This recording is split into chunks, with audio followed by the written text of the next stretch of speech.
बच्चों, आज मैं नवम वर्ग के लिए संस्कृत में व्याकरण के दूसरे पाठ के साथ उपस्थित हूँ।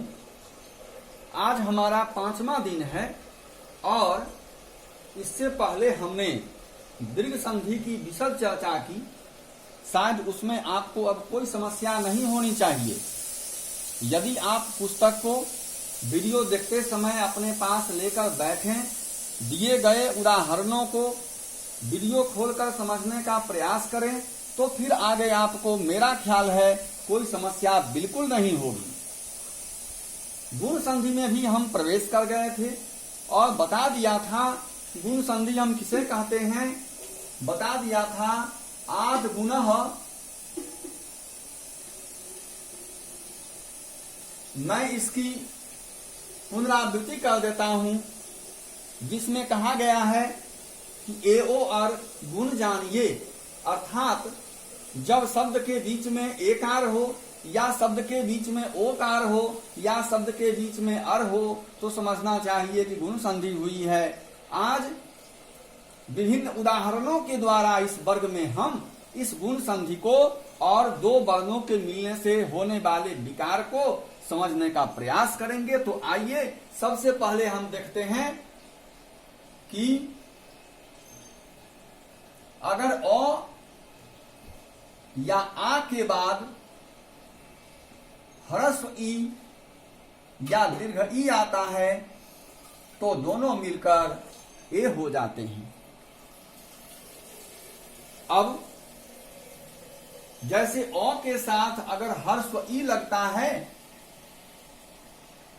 अ के साथ अगर ह्रस्व ई लगता है तो ए होता है। उदाहरण लीजिए,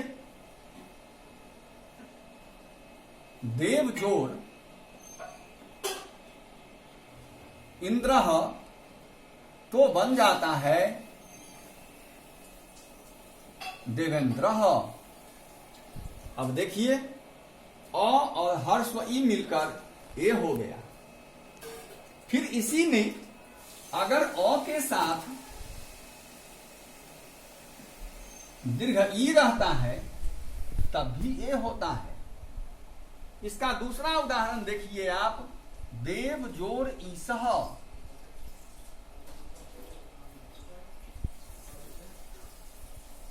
अब यहां अ के साथ दीर्घ ई का जोग हो रहा है, यहां अ के साथ दीर्घ ई का मिलन हो रहा है और इससे फिर ए बनेगा।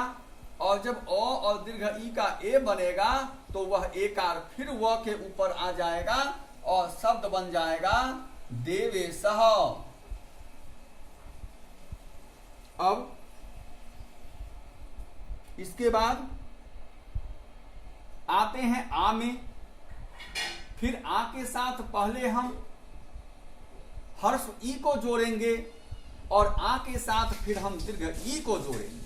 तो आइए सबसे पहले हम अब आ के साथ ह्रस्व ई को जोड़ते हैं। आ के साथ ह्रस्व ई को जोड़ने पर फिर ए ही होता है। उदाहरण है रमा जोड़ इंद्रः। अब देखिए रमा के अंत में आकार है, रमा के अंत में आकार है और इंद्र के शुरू में ह्रस्व ई है। आ और ह्रस्व ई ये दोनों मिलकर फिर ए बन जाएंगे और इस प्रकार आ और ई के बदले एक बार एकार मौ के ऊपर लग जाएगा, शब्द बन जाएगा रमेंद्रः। इसी प्रकार अगर आ के साथ दीर्घ ई लगता है तब भी ए बनता है। अब देखिए रमा जोड़ ईसह तो रमेशः। मतलब यहां पर हमने आद गुणः के एक पार्ट को देखा, उसके एक हिस्से को देखा जिसके तहत अ या आ के बाद ह्रस्व ई या दीर्घ ई आने पर ए होता है। अब इसको अलग अलग करने पर अ के साथ ह्रस्व ई तो ए, अ के साथ दीर्घ ई तो ए, आ के साथ ह्रस्व ई तो ए और आ के साथ दीर्घ ई तो ए। इस प्रकार हमारा इसका एक हिस्सा संपन्न हुआ। अब हम चलते हैं इसके दूसरे हिस्से की तरफ। आशा है आप इसे देखकर भली भांति समझ जाएंगे और आपको कोई समस्या नहीं होगी। आइए अब हम दूसरा देखते हैं।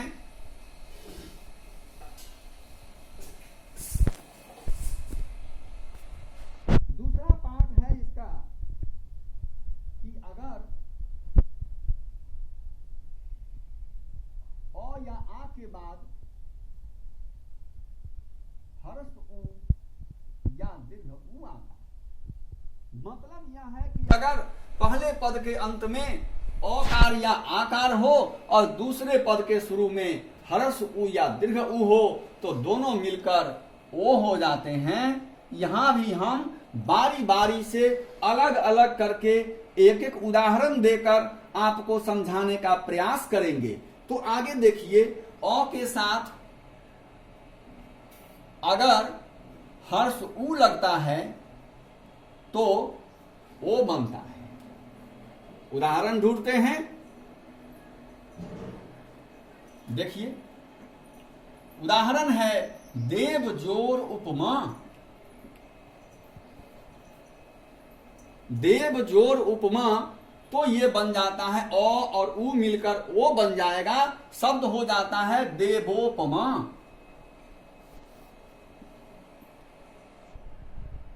देखिए, व के साथ अ है, अ और ऊ मिलकर ओ हो गया, इसलिए बन गया देवोपमा। अब यदि आ के साथ हर्ष ऊ जोड़े तब क्या होगा? अगर आ के साथ हर्ष ऊ आप जोड़ते हैं तब भी ओ बनता है। अब देखिए, आ का एक शब्द हम लेते हैं, शब्द है माला।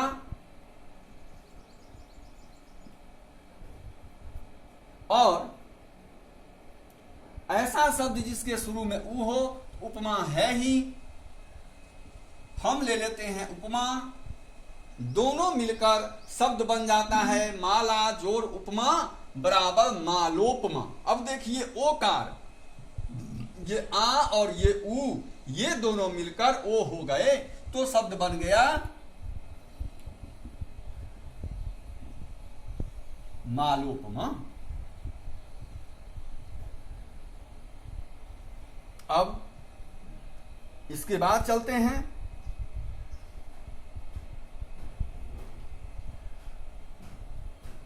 यदि अ के बाद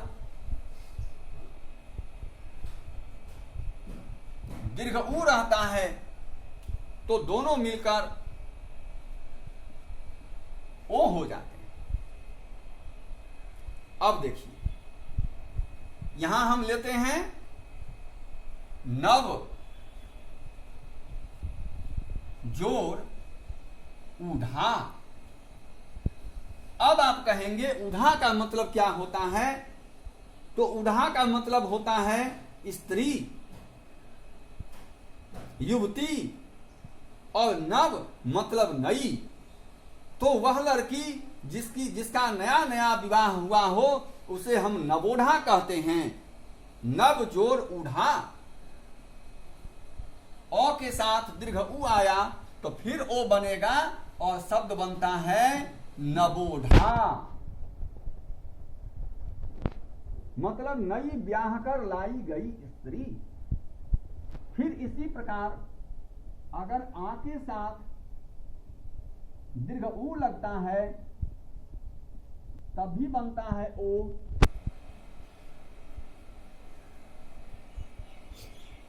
उदाहरण है गंगा जोर उर्मी। उर्मी का मतलब होता है जल में उत्पन्न होने वाला तरंग। तो आ और दीर्घ ऊ मिलेगा तब भी ओ बनेगा, अब इसका उदाहरण बन गया गंगोर्मी। तो इस प्रकार इस हिस्से में हमने देखा कि अगर अ के साथ हर्ष उ आता है तो दोनों मिलकर ओ हो जाते हैं। आ के साथ अगर दीर्घ हर्ष उ आता है तब भी ओ बनता है। अ के साथ हर्ष उ आएगा तब भी ओ, और आ के साथ दीर्घ उ आता है तब भी ओ। मतलब ये कि अ या आ के बाद अगर हर्ष उ या दीर्घ उ में से कोई भी आएगा तो हर स्थिति में ओ बनेगा। आप इस वीडियो को देखिए, लाइक कीजिए और अन्य उदाहरणों को व्याकरण की पुस्तक से खोजकर बनाने का प्रयास कीजिए। That's all.